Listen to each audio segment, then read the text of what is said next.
Hello and welcome to the West Yorkshire Football Show. It's Cardiff City 0, Leeds United 3, and it's the instant match reaction with myself, Stephen Brown, and also Jason Booker as well. Please give a like on the video, get your comments in as well. What did you make of that game, Leeds United fans? Jason, a resounding victory for Leeds United, a game where in our preview we talked about how this was going to be a potentially very difficult day for Leeds. Historically, very difficult for Leeds going to Cardiff. They're going fine in the league, just outside those playoff places themselves. But an absolute rout, really. A dominant performance from United. I mean, your kind of initial thoughts on it, mate? Yeah, just before I do say that, Browney, you sound like you're coming through your laptop mic as opposed to your mic. Right. I'll let you start that while I jibber jabber. Mate, it was an excellent performance today. It was almost banking, bordering on perfect. We dominated for 95% of the game away from home against a team that notoriously would look to sit back and control the game, soak up pressure, hit on the counter, defend with two banks, and then play long to, they played in the 4-4-2. And right from word go, we started breaching them through the half spaces in between midfield and defence. We were able to actually cut through with passes, punchy passes. When that kind of then became a little bit predictable, we were able to put it over the top and stretch play. We got Pat in behind several times early. We got Somerville in behind several times early. And for me, we made what could potentially and will potentially be a very difficult game for a lot of good teams going away to Cardiff. We made that easy today. The only thing that was missing today was a clinical edge on the finishing, because that literally could have been 7 or 8. I mean, the chances that we had so many clear-cut chances, just off the top of my head. Pat could have had an hat-trick in the first half. James hit the crossbar. Gio had a couple of good chances. Somerville, a couple of heavy touches, took it through to Anwick, and obviously then the penalty as well. And I mean, it never felt to me for a moment like we were in trouble. There were a moment before it went 1-0 that Firpo got caught in behind. But other than that, down the right-hand side, Bowler got in a half space. But apart from that, we absolutely controlled the game today. And for me, it was our best away performance of the season. And I think it was the most controlled, complete performance of the season. Because I think even in the Ipswich game at home, there was moments where it felt frantic. And whereas today, it felt really controlled. I'm going to say this quietly, and I messaged you with it, but I think Ampadu, I was very much of the opinion that he was an out-and-out midfielder. I didn't like the idea of him playing centre-back. But I think in these games where we need to control the game and find ways of breaking teams down in different ways, it gives us an extra option. And I thought he was excellent today at centre-back. I thought he was... I can't believe he's delivered on his left foot. Considering that's his weak foot, I thought he was excellent, mate. I mean, there were so many performances that I want to go through today, but I thought Ampadu slotted in perfectly there. And I text you during the game. It's a hot take, but I would be, I'd be clambering for him starting, overstriking these away games where teams sit back and defend deep, because I just think he gives us an extra body that's able to bring the ball out and punch them balls through. Stroike's distribution's good, but he's not a midfielder. He plays the ball like a centre-back, which is what he's there to do. If we needed somebody to do a defensive job as a centre-back, I would want him over Ampadu. But I think in these games where we've got so much possession of the ball, I just think it makes sense. So, great performance, mate. Absolutely, and it would open a spot for Gruev in midfield, who we're going to get to as well. We're going to get to so many performances, like Jason says there. Some of your comments, CB. Evening, guys. Nice, comfortable win. Bandy, 3 points closer to Leicester on our way to winning the title. Just the 14 points. One step at a time. This is going to kick off as well. Our kind of first point that I want to raise as well. Twice wrapped up. Thanks for your comment, mate. Bamford away games, Piro home games. Let's get to the starting lineup, Jason, because a lot's happened since the league game. Obviously, you've had that Bamford wonder goal in the FA Cup, and he's retained his starting position. The guy that we spent a lot of money in the summer. We were going to do our debate show, actually, that we do midweek, myself and Jason, about will Piro ever truly work in a Farke system, because there's this angst between has it really worked with Piro kind of playing up front, dropping back, swapping with Rutter, and it not really seeming to click? And Mr. Bamford's come back. I mean, you talk about redemption arcs, you talk about coming back from the dead. I mean, I honestly thought his Leeds career was done, months ago. And he's just turned it around completely. Not a perfect performance. We're still seeing the odd daft pass and miscontrol and, had a few chances. But what he offers in terms of the physical presence, and it felt like it just clicked. I wasn't getting that feeling that when you're watching Piro and Rutter, and, it just felt like this was, square pegs in square holes. That's what it felt like. It felt more set out and like this was working. I mean, just from a starting lineup point of view, I mean, that Bamford coming in for Piro, I mean, you were certainly happy to see that. I was curious to see if this was something that is going to build on. Was it a flash in the pan with Bamford? But I mean, based on that performance and how it made the team operate, I mean, you can't see it kind of going back to what it was before, can you? Really? It's the little things as well. Like, for me, I thought Pat was excellent today. Without then banging in 3-4 goals, which he's never going to do because he's just not got that. He's not got that in his locker. But if you watch what he does off the ball, the way that he dips in and then turns back and runs away, when the ball's coming over, even when he doesn't win the 50-50, he shoves the centre-back off balance, so then the ball falls back to us instead of the opponents. The opponent's not able to just nod it back to somebody that they're obviously then aiming for. It's the little things, backing in and making second balls. There were a moment in the second half where Cardiff were all over the place defensively. They couldn't get the ball away. And it's just because Pat backs himself into the defender and just makes himself a nuisance. His movement it's very, very good. It's Premier League level movement when he's fully fit. He looks fully fit now too. I remember speaking about Pat probably 18 months ago and saying to you, I didn't know whether he'd ever be able to make it back because he didn't look like he ever had the confidence in his own body. It looks like he's got that now. He looks like he's capable of doing it. I didn't think he'd be able to redeem himself like this. And so far, what we're seeing, he is the dummy for Rutter's goal today. I believe Piro tries to strike that. Bamford's got the intelligence to kind of leave it, let it go through to the player that's got more space. And as much as we have got this angle that Bamford can be selfish and he wants it to be about him, the cup in the ears, the taking the penalty, when he's from a football sense, I think he's extremely unselfish. The Bamford that we saw under Bielsa was extremely unselfish for the team. So, he's able to do that as a striker. I thought it was excellent today, mate. And it looks comfortable again. It looks happy on a pitch again, which he not looked for a while. The kind of flailing of the arms and, kind of blaming people, all that kind of angst that we saw with him, it just seems to have evaporated. He seems to have come back this time. And like you say, he seems to be fully fit, which is obviously going to help. And, that's 3 in 3 now. I mean, you can't drop him, can you, going forward, Jason? Browney, he's been fully fit for most of this season. He's been unavailable. Well, he's not been playing because he's not been picked. He's been on the bench for us for, I think, every week, apart from one weekend he missed out because of the illness. He wasn't injured. So maybe it's been good for his body. He's been able to build back up in training gradually without the pressure of being the only 9 at the club, which is what we have. We were rushing him back constantly last season and the season before that.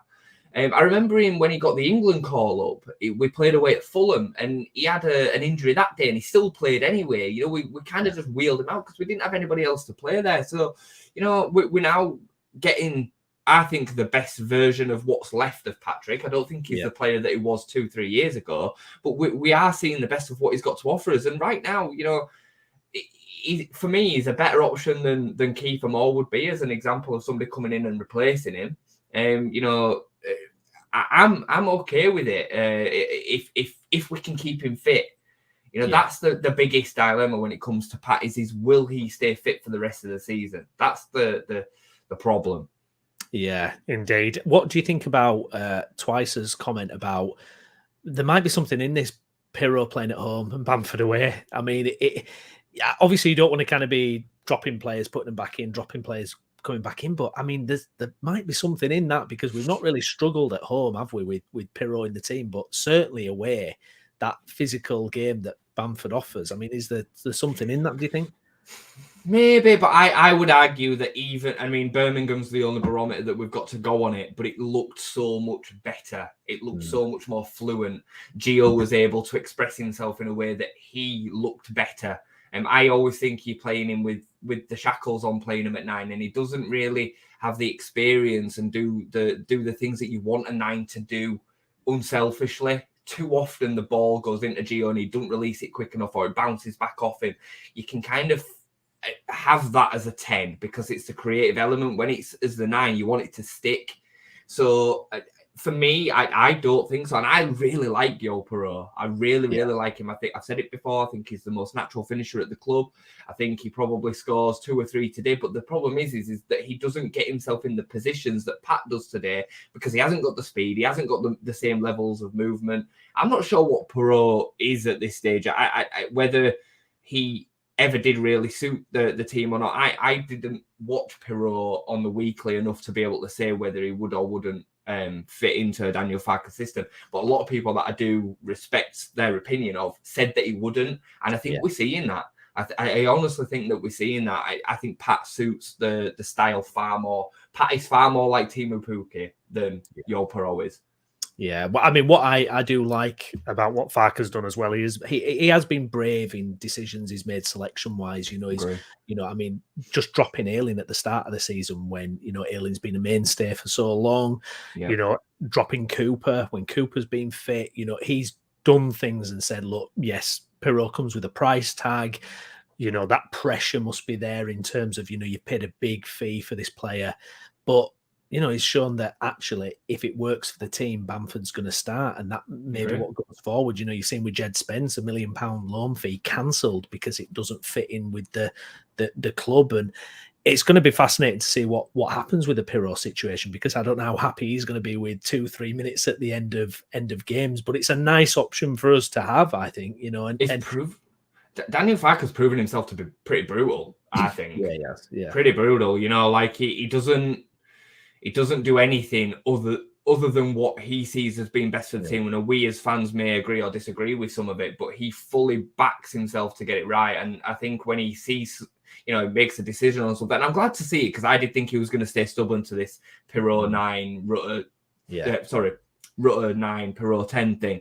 And thankfully, he's seen that it don't work. And if that's as the consequence of then Piro coming out of the team, then so be it. Do you think that's Piro could work now?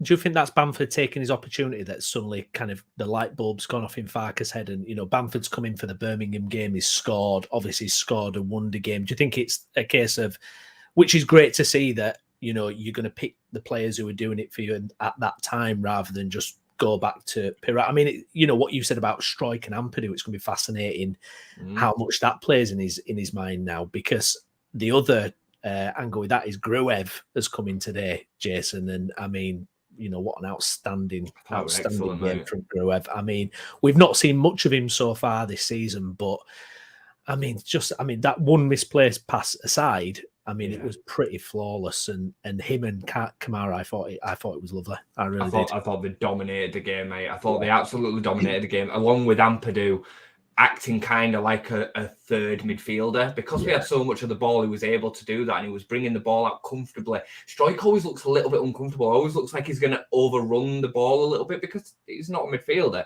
Whereas Ampadu can kind of bring both his positions together. I thought he was excellent. But for me, Gruev, other than my man of the match, which we'll get to in a minute, I thought he was excellent. I thought he was the man of the match other than my actual pick. His ability to be able to clip a long ball in behind. He showed it 2 or 3 times, really accurate. He had a stamina and a work rate, a desire to get back and help his fullbacks. And there were a moment in the second half where he covered Archie and he even kept the ball in play as well, which he had no right to do. He looked determined, strong. He was unlucky to get a yellow card. I mean, it was a fine tackle. I thought the referee I thought it was a disgrace, the referee, and I say that while we win 3-0. I thought it was horrific.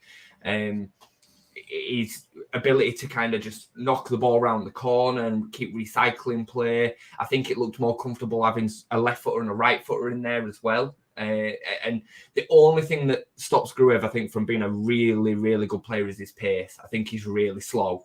But apart from that, I really liked what he did today. I thought he was excellent. Yeah, absolutely. I completely agree. And I do love that fact that you had Ampadu kind of coming up into the midfield as well. It just feels like a more solid base there as well. I think at times when it's been Ampadu and Kamari, and that Piro Rutter situation, it can often feel like there's a big gap there. Whereas today it all felt plugged and, like I say, square pegs in square holes, which is brilliant to see.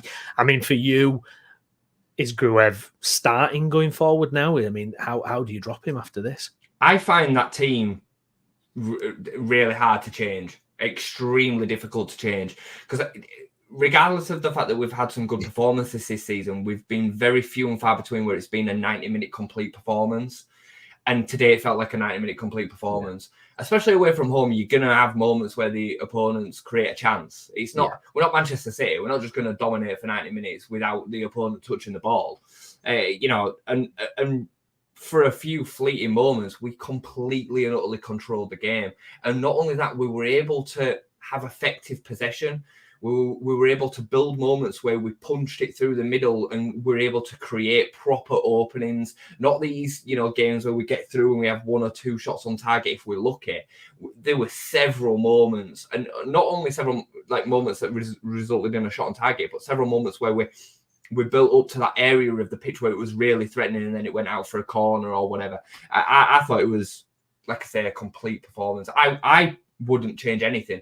Even if Pascal's fit, it's like I said, I know it's a hot take, I would be leaving him out the side and leaving that team out. I really would, because I just think it gives us so much more.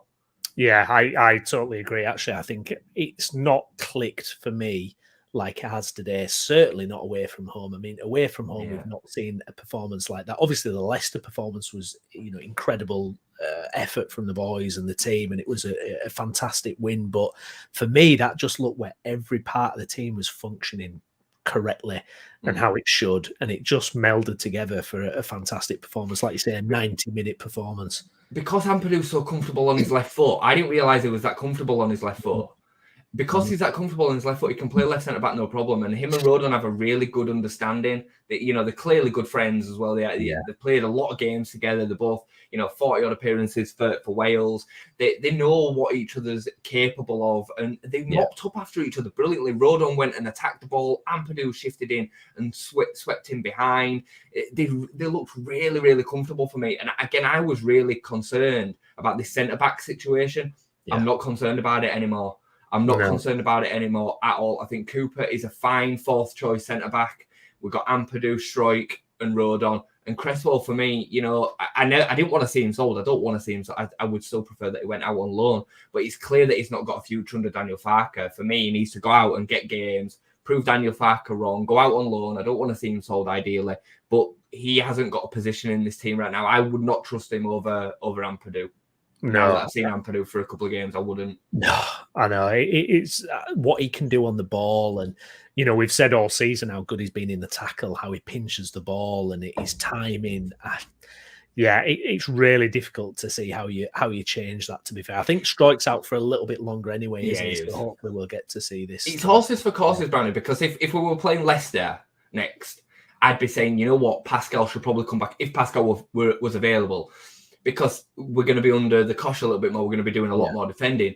And then you use your squad. That's what you use your squad for. So, for me, I think in these games where we're playing teams that, want to create a low block and sit back or a mid block, I think the team that we had today is perfect for it. Yeah, absolutely. A couple of players that came back into it, and we got Meslier back after his suspension, straight back in. Didn't have a whole lot to do, did he really? Kind of out of his box a couple of times, though. A couple of moments I was like, when I first saw it, what are you doing? I thought his distribution were good today. His distribution was really good today. Yeah. There was a couple where he clipped him over into the fullback areas, and we might get onto him, but I thought Firpo was good today. Defensively, he's terrible. He's never going to be good defensively. No. But I still thought he was better at that than what he's been. Yeah. I thought there were a couple of moments where he still stood his ground, and there were a moment where Rodon got skinned and he nipped back into Junior. It looked like he had a little bit more recovery pace and desire. Because I think that's what it is a lot of time with Junior, is his desire to get back goal side rather than an ability to do it.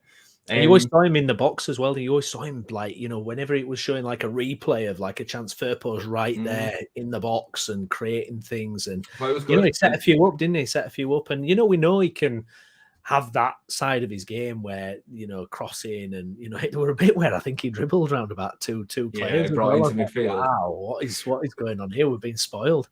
The thing is, he's comfortable with it on his left foot. Shock horror. We have a left back that's left-footed. So there was times where the ball was coming over, and whereas Sam would turn and get his chest on it, but Firpo was able to control it on his left foot, which then opens the space in front of him. It's not rocket science. Like it's really not difficult. So, but again, the problem with Junior, we're never going to be able to see him for long enough because he came off with a knock again today. So is that him out now for the next game? Hopefully not. I'd rather see him start there than Byron from a comfortable position. You know, from a what is actually going to be more beneficial for the squad. I think Firpo actually offers us more, especially in these against these teams that are going to sit back. Yeah, you know, we still want to let back in, don't we? Really, we still want absolutely to come in and just shore that up because I feel like, you know, it was the same with Gray. I thought Gray was fantastic today. You know, I thought it was good as well. He set them up the through ball to, I think it was James where he clipped it round the top. I mean, it was just exceptional. I think he's the first choice now. I think, and I think any signing potential is going to have to come in and go over him. I really do. I think, you know, I worry about him defensively still. I worry, like, if it's a proper team going at him and it's a proper winger, I think. I'm not saying that that's what I want, Brownie. I'm not saying that that's what I agree with. I'm saying I think it's what Daniel Farker's thinking. Yeah. I still think that Gray's best used in the midfield as an option with over Kamara. I still think that he, as you just said there, he gets done too easily on the outside. He's not quick enough to recover and get goal side. But you know, given what he's had to deal with this season, I think he's dealt with it brilliantly. But I think Farker sees him as the first choice, and I think whoever comes in, I think this is why we're hearing a lot of this talk about a fullback that can play either side, and I don't really like it, to be honest, because you see what Firpo can give us, and Firpo's not a good left back. So I would be clambering for two fullbacks. Ryan Giles would be perfect at left back for me. Perfect. And then somebody like Ben Johnson, who can fill in at centre back, gives us another centre back option, can fill in at left back if there's any problems. Completely, you know, he's a right back by nature. And then you have Sam Byram, who can also play at right back as well. And then you give Archie more minutes in the midfield. Yeah, absolutely. Not to say it was a dampener on the game or anything, but I thought Somerville had an interesting game today. His first touch today was just not there for a lot of times. Heavy touches, and for a couple of the goals, it actually kind of weirdly set the goal up. You know, he kind of bobbled away and suddenly he'd set it up. But you know, he misses the penalty as well, and you know, you thought, didn't you? You thought it's not his day today. Really, it was slightly off the mark. I don't want to kind of focus too much on it because I think, you know, when you've had a victory like that, but he's just kind of gone off the boil a little bit. That level's just dropped off a little bit, and I find it interesting that it's the January transfer window. I don't know if I'm kind of, you know, I'm putting too many things together there, or if it's just naturally that a player's going to have a dip a little bit. Yeah, I don't know. Personally, I'd put it down to that. I think it's just a dip. I think everything that we've heard and seen from Crees is that he's fully committed and he's here for it. It weren't good first half today. Second half, I thought he would pick the ball up a little bit deeper and cause them a lot more problems. Able to run at players, and he got his feet back under him a little bit more. But that being said, he still got 2 assists. he didn't play well. He was the only disappointment from today, and he still got 2 assists. So, you know, what do you say about it? It's still effective, isn't it? It's still unbelievable, really. He still scares defenders to death. So, yeah. Arthur, you had Bamford first goal, Rutter last goal. Well, congratulations, my friend. Is that a bet that you had on there? Oh, I thought you meant about Somerville's assists. But yeah, maybe right. Probably. Actually, yeah. Well, tell us how much you won if you did. On the other side, Dan James, I mean, you know, that last goal, that sums everything up. He's full pelt into the challenge, somehow comes away with the ball, unbelievable pace again, plays it through to Somerville. I mean, talk to me about Dan James' performance. It was my man of the match. Yeah. If it wasn't a surprise, he was my man of the match. I thought it was excellent. I mean, he's running. You just go back and watch some of the times that they broke down his side. He was absolutely busting the gut to get that goal side.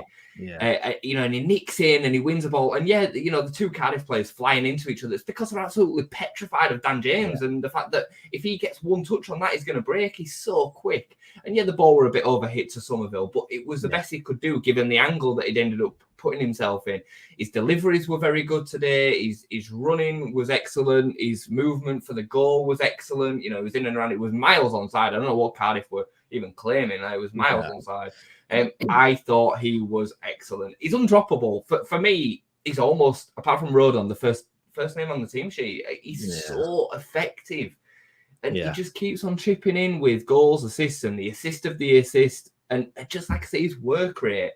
And there's nobody that I would want within our squad to be there backing Archie up defensively. No. He just never stops working, mate. Yeah, 100%. I think it's testament that he's kept a player of non-toes potential out as well. I think that's and Anthony.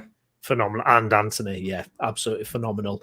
Rutter, I mean, I'm really enjoying seeing Rutter in just this number 10 position. I know there were a couple of moments we shared a couple of texts where it's like, just release the ball a little bit earlier. But the inventiveness from him, the creativity, the way he shuffles away from defenders. I mean, that lob, I would have loved that lob to have gone in. I mean, it was nearly so close to being just perfect. But again, for me, I mean, he's what making football is all about, really. Watching. It's fun, isn't it? He's just fun. He's just a fun player, and you're gonna have moments where he loses a ball and makes the wrong decision, but you get so much from him. I'm not clamoring after a number 10, especially not with this Bamford thing now. I'm just not. It's not on my mind. I'm thinking. I know what you mean. Right back. It's not. I'm not thinking. Oh God, it's a nightmare if we don't get a number 10. To be honest. It's a funny one for me because I flip-flop on this a lot. I think that we'll still see the most of Rutter when he ends up going out wide and coming in and having them moments centrally, but he can do it from the areas of a bit more space on the right-hand side, cutting on his left foot with a bit of time to strike the ball. And, I think you'll see him score goals as he matures and composes himself on the ball. But then I won't want to see Dan James come out anyway. Exactly. So, what do you do? It's a real tricky one, but you see so much more of him from the 10 position, and he is so much fun to watch. I think his weight of passing were a little bit off first half.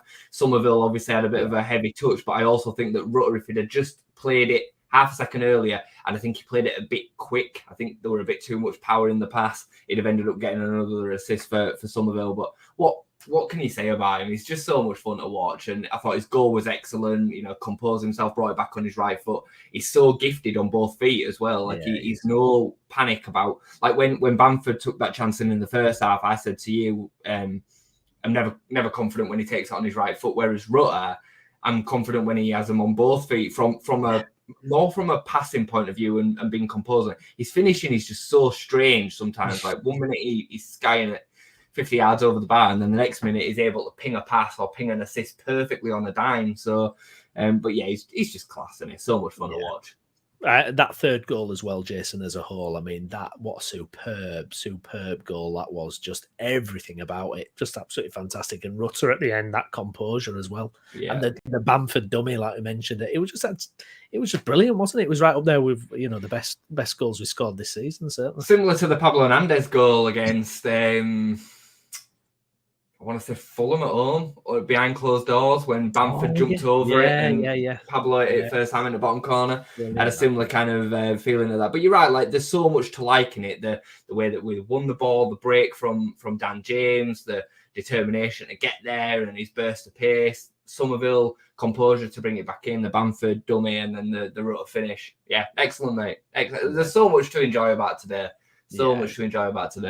Really good, really good. I think that the thing for me as well, and one of the biggest things, as you mentioned earlier, was the fact that it wasn't boring. It didn't feel predictable. It felt like we were always trying to go forward. And, I love to see that. It's interesting, isn't it, as well? We've let Jed Spence go. We've let Ayling go. The dynamic in the dressing room is going to be really different now. And you wonder kind of what impact. And I think as well, I mean, you look at someone like Pep Guardiola, top of the game, likes a small squad. You know, it might not be a bad thing that actually we've trimmed a couple of numbers off and you know, maybe that'll bring them together a bit more. You got to get that balance right, haven't you, between a bloated squad and a sharp, focused squad, really.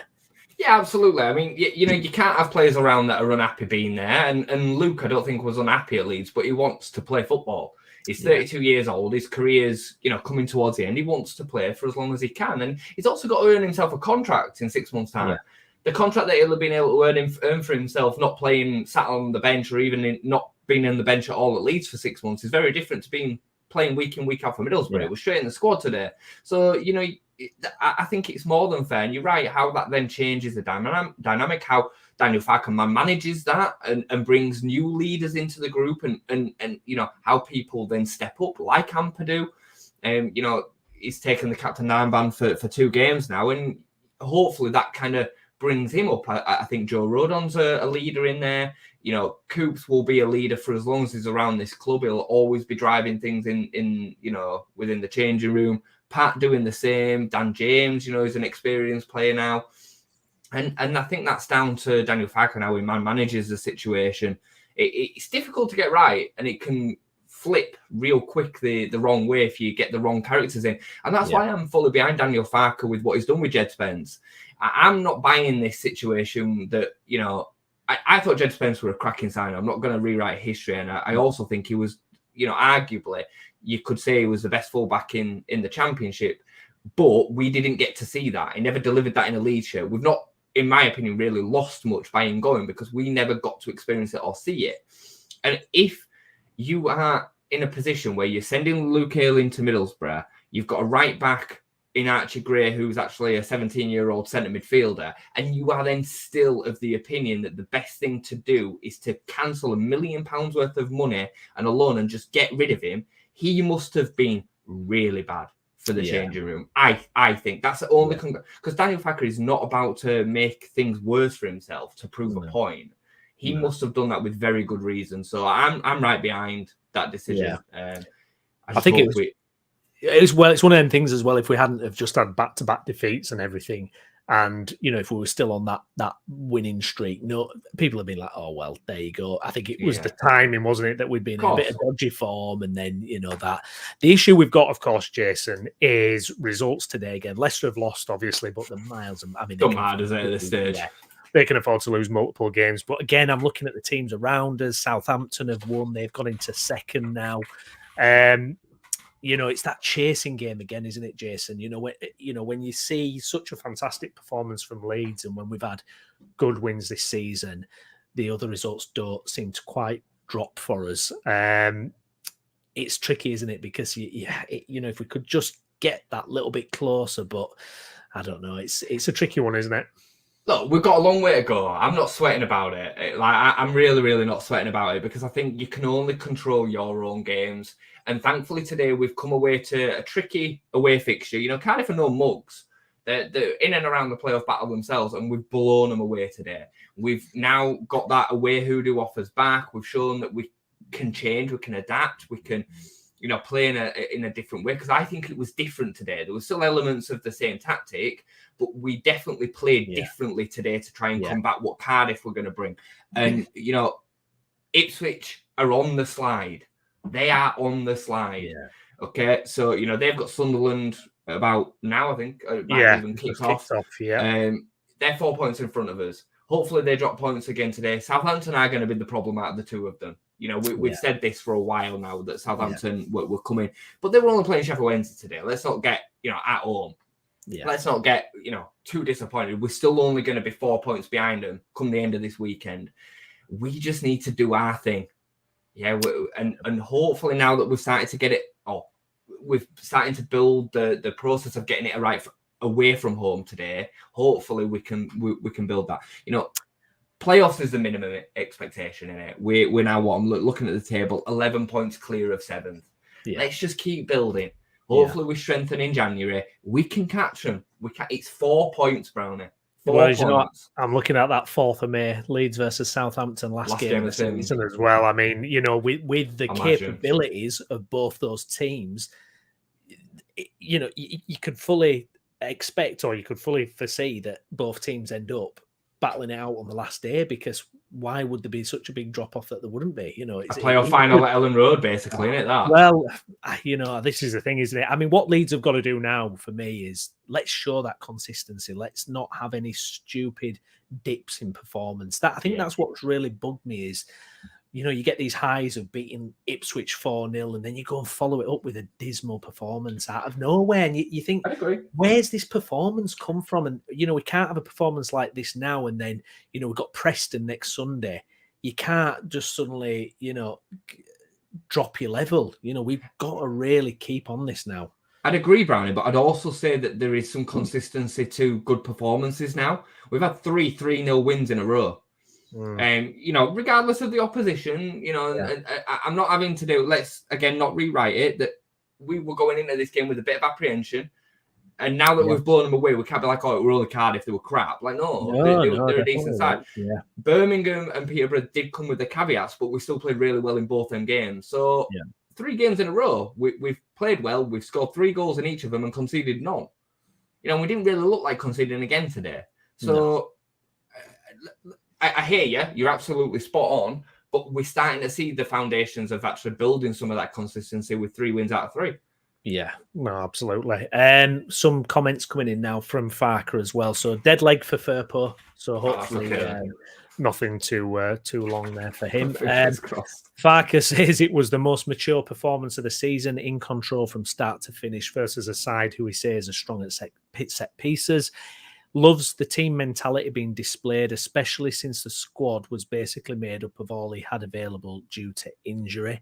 Also says nothing has changed in terms of transfers in or out, doesn't expect news in the next 24 hours. I mean, has he stumbled on a team, a formation, the playing staff today of something that needs to be continued? Because it seems there that he's sounding like this is just a patched up team, in the sense it is in a couple of places, but I'm like you, I would like to see this carried on. Yeah, I mean, I think at the end of the day, I don't know if he's just stumbled across it, because I think, you would expect that Daniel Farker would have had other plans in his head for what would happen if he was out without XY player. And I do believe that he made the conscious decision to change what was happening in the final third, especially with the Bamford Piro swap. Piro wasn't injured. He brought Bamford in for that game, and he saw that. He must have seen before that he thought it was what would change our fortunes, and he's now stuck with it for the next 2 games thereafter. So, I'm quick to criticise Farker when he's wrong, but I think we have to give him some credit for these 3 performances. I do. And Ampadu might be filling in at centre-back. He might be of the opinion that Stroik comes straight back in. But from what I've seen of Ampadu today especially, I really like that in the games where it suits. Yeah, no, absolutely. Just a mention for our West Yorkshire rivals as well. Huddersfield Town, they got a draw today at home against Plymouth, but Kevin Nagel, the Huddersfield owner who we had on the channel, an interview with our own Stephen Downs, he's tweeted capital letters, not good enough, and reading some of the comments for more. It's going to be touch and go for Darren there, I think. Going forward for Leeds then, so we've got a busy week next week, Jason. It's Preston at home and Norwich at home then on the Wednesday. Yeah, because we want to 6 from 6 in it. This is what we want to see. I'm at Thorpe Arch next Sunday. I've just realised that I'm there while the Leeds game's on, so I'm hoping we might be able to get to watch it in like the facilities. Hopefully they've got it on. I'll be fuming. What are you just for? So we've got a scouting meeting, so from 9 a.m. on the Sunday, which I'm not really happy about. It's early, on Sunday, but I can't complain too much, I guess. From 9 till 1, there's a meeting, but I'm hoping for that last hour they're going to have the game on or something in the background. You're going to have to go to bed early, mate. None of you and Chris will WhatsApping all night, half at night. That's it. You'll have to park it that night. So 6 from 6, mate. 6 from 6, 2 home games, 2 massive home games now to follow on the back of that. I think Norwich will be a test. Norwich are always a test. They've got some good players, but I would imagine the Preston game to go very similar to how the Birmingham game went. Even though we lost against Birmingham earlier in the season, we lost to Preston earlier in the season. I would expect us to really want to punish them because they're not a very good side, and they're there for the beating. So yeah, for me, 6 out of 6 is the only thing that is acceptable at this stage. We cannot have any slip-ups. We're going to have the odd slip-up, but we need to allow them to be 1 point instead of 3 points away from home. We need to win every week at home. Yeah, no, I agree. No more slip-ups, please. Ipswich, the game has kicked off at 5:30. So it's been going about 10 minutes. 0-0. Come on, Sunderland. Get this Sunderland. Do us a favour, please, Mackems. Come on. But yeah, an outstanding day for Leeds United. No complaints all around. Very exciting. Just a comment from here, Digler. I don't know if you want to respond to this one, Jason, just briefly before we do say. Yeah, no, don't mind anybody asking. So since COVID, I've been a freelance scout.